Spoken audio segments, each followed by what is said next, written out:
is our first part of our workout that all of our guys have just started, and it's January the 8th, and our guys are doing their workout in our fitness center.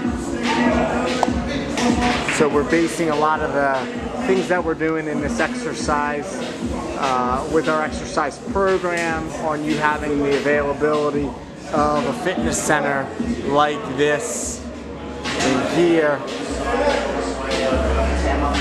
You'd have ability. You can always improvise and find another exercise that would do the same thing as what we're asking you to do as far as an exercise, and I'll give you some suggestions as we go along here. But for the most part, you should do, if you have this type of equipment in a fitness center that you're working out in, then you should go ahead and do these exercises that are on our exercise program. Now, this program that we're doing is designed to be done 3 times a week. It's a full body workout. The first part of our exercises are upper body and lower body, which on the sheet that I've given you guys would be from the bench press to the calf raise. You're to do those 2 of those sets of those exercises between 10 to 12 repetitions. And then for the core exercises, which are from the medicine ball partner sit-ups to the back extension off the stability ball, you do 3 sets of those exercises. So now the only thing that you do differently for the push-ups, you do as many as you can each set that you do. And then for the medicine ball partner sit-ups, which you could do by yourself if you need to, you would do 20 with the ball and then 20 without a ball. And then for the Russian twist, you do at the minimum, again these are minimums, 30 you would do. And then for flutters, you'll do a minimum of 1 for 1 minute. And then for back extension off a stability ball, then the minimum you would do would be for a 50. So I'm about to give you guys some examples of each exercise so you know how they're to be done properly in here. Our guys are now doing it where they're working with a partner, and they do a set of an exercise, and then their partner does a set of an exercise. So if you're working out by yourself, you should rest for as long as it took you to do a set. You do 1 set of 1 exercise, and then you do another set of an exercise, and then you move on to another exercise. So you complete an exercise, the amount of sets that you're supposed to do, and then you move on for your upper body and your lower body exercises. Now that's only for your upper body and lower body exercises. For your core, the abs and the lower back, you can go ahead and do sets in between as well. So if you did a set of a medicine ball partner sit-up, you could do another core exercise like the Russian twist, the flutters, or the back extension off the stability ball. But so we're also looking for people to improve. Our guys have done this workout 1 time, and we've already started talking to them about looking for ways to increase their weights and their repetition. And that's the mentality that we have in our program, where we're constantly looking to get better every single time we come in, whether it be a strength training program, a practice, or running, whatever we're doing, we're looking to get better. So now here's an example of each of the exercises on your sheet. Okay, so this is a squat done off of the squat rack. Here, feet shoulder width apart, feet out in front, so that when you bend down with your legs, that you are getting at a 90-degree angle right there between your upper part of your leg and the lower part of your leg.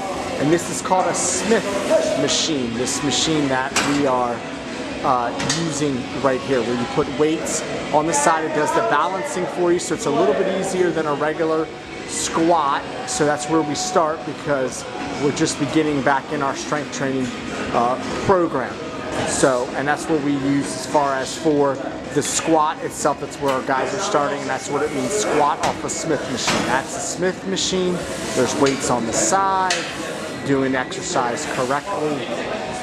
Feet shoulder width apart, bending your legs down 90-degree angle, pushing back up again, okay?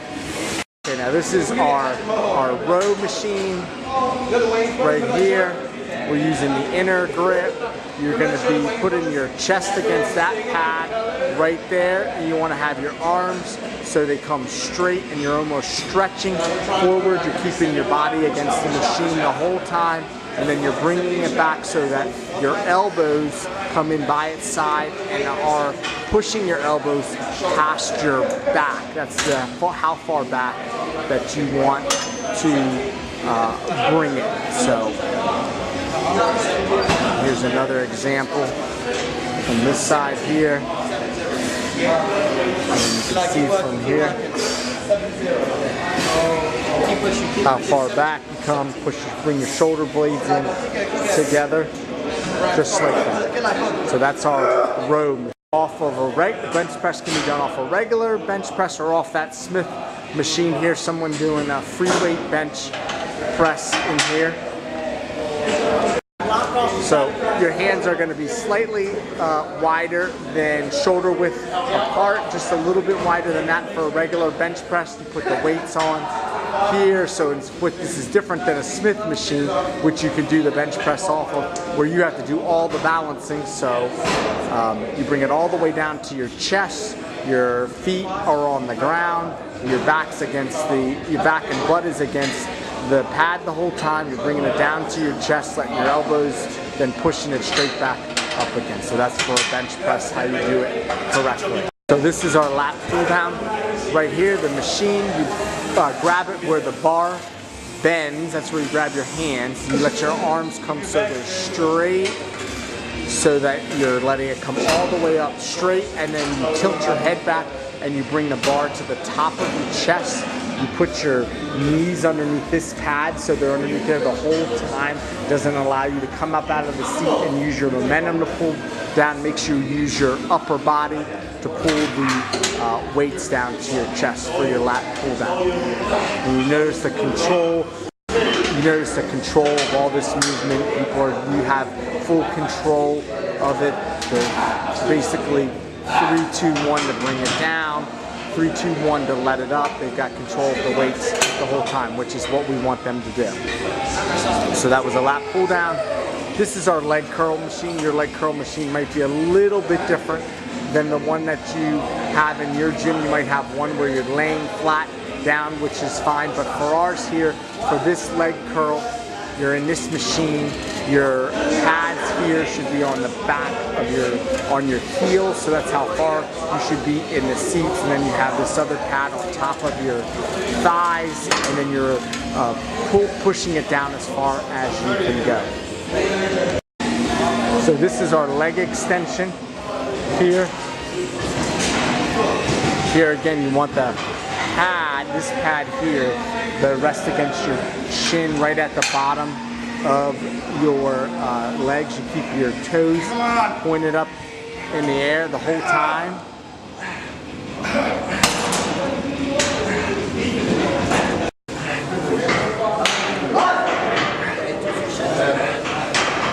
So then you bring your legs straight up.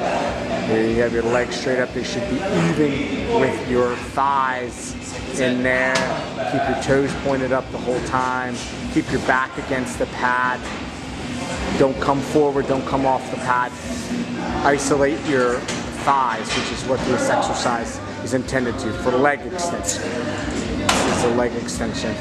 The previous exercise was a leg curl, seated leg curl in our case, because we sit down, but there's also, if you're laying flat on your back, it would be a leg curl.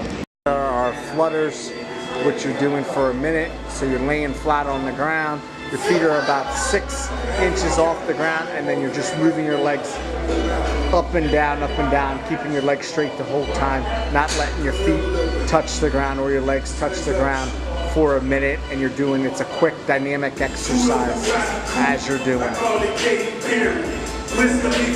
Quick dynamic exercise, trying to move your feet as fast as you can. Okay, so this is partner sit-up right here with the medicine ball. You're standing about a yard apart. If you didn't have a partner, you could come up and you could take the ball up and down and then do a sit-up without the ball, and then pick the ball up back behind your head and do a sit-up with the ball, and then pick it all the way up and go down. So you could simulate kind of what they're doing. You could also throw this ball off a wall. If you had a hard enough wall as you're sitting up, you could throw it up in the air off the wall, catch it, bring it back down to the ground, put it back behind your head, and then do a full sit-up without it. As you can tell here, they're doing a sit-up without the ball in between when they do it with the ball. And so you do 20 with the ball, 20 without the ball, all together as a minimum. Okay, so this is the calf raise off a leg press. You might have a different type of leg press in the gym that you work out in. But this is our leg press. So you start, you push off so your legs are fully straight and just the balls of your feet are on the machine, so your heels are actually off of it. Then you're dropping your heels down and then you're pushing up. So you're pushing up onto your tippy toes, but notice your legs are straight the whole time. And here, your balls of your feet are on the machine, and then you're just pushing up off of it. And this is our leg press. So if you have a leg press that's a little bit different at your fitness center, that's fine. You can use that one. It might be a little bit different as far as how you lay in the machine, but that's how it is at our thing, at our fitness center. So you want to just be able to find a leg press to do your calf raise and make sure you're doing the exercise the way that they're doing it, no matter what leg press machine you do it off. Stability ball. This is a stability ball. He's got a stability ball here. His feet are against the wall. He's putting the ball underneath of him, so the middle of the ball where his waist is. He's coming down on the ball. Keep your hands either behind your head or across them on your chest, and you come down here, and you notice he's not hyperextending, he's just bringing his back in line with the rest of his body. Again, minimum of 15, keeping your knees are off the ground as well as you're doing this exercise. Feet are back on to the wall, and that's our back extension off the stability. Press machine right here. You want to make sure that the bars are even with where your shoulders are, your back and your head are against the machine the whole time. You push this up so it's straight. You bring it back so it drops right below where your ears are, and then you push it straight back up. Again, and we're using the outer grip of this. You notice there's two different grips on the machine. You could use an inner and outer. We're using the outer where your palms are facing out in here, and you're pushing straight up in the air. Okay, again. You don't want? Okay, push-ups. You can have your hands maybe a little bit better, bigger than shoulder width apart. And then you're letting your arms bend down. So your arms again are going to make a 90-degree angle. You're going to touch your chest or toward your chin to the ground. You keep your body in line the whole time. Your back and your legs, they go down at the same time, the same distance, and then you push yourself back up. And again, for push-ups, as many as you can. And for upper body and lower body exercises, it's the one exercise where you do as many as you can. For all those other exercises, upper body to lower body, you're doing between 10 to 12 repetitions. And then, of course, for your core exercises, as we've talked about, you have a different amount as far as minimum to do, and then you're building on that, trying to do more of those exercises as you go along. Russian twist here. You have your feet in the air. You're standing, you're sitting up a little bit. You're taking a medicine ball. and you're just moving it back and forth as fast as you can. Back and forth as fast as you can. So, and again, for a Russian twist there, we're looking for a minimum of 30 to do. And that should take care of your our exercise program. You obviously, again, want to look for ways to increase weights, some repetitions too. For obviously most of the strength training exercises, we really don't want you going much past 12 repetitions, but you could go to 12 if you can't go up in weight, to 14, but then eventually within the next couple of workouts you should be going up in weight. So we're always looking to increase weights and repetitions too as well. With everything that we do, we're always looking for ways to get better and improve every single time that we're in here. But that's the first part of our work, right? If you have any questions, you can always let us know.